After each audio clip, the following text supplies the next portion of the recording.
করব।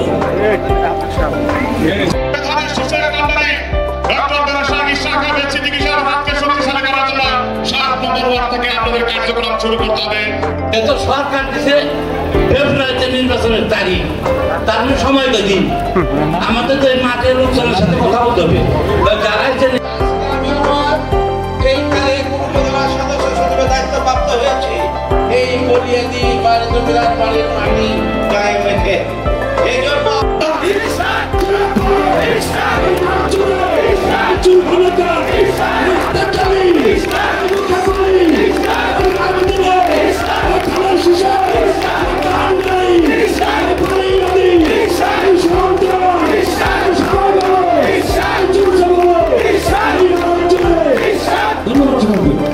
ধন্যবাদ।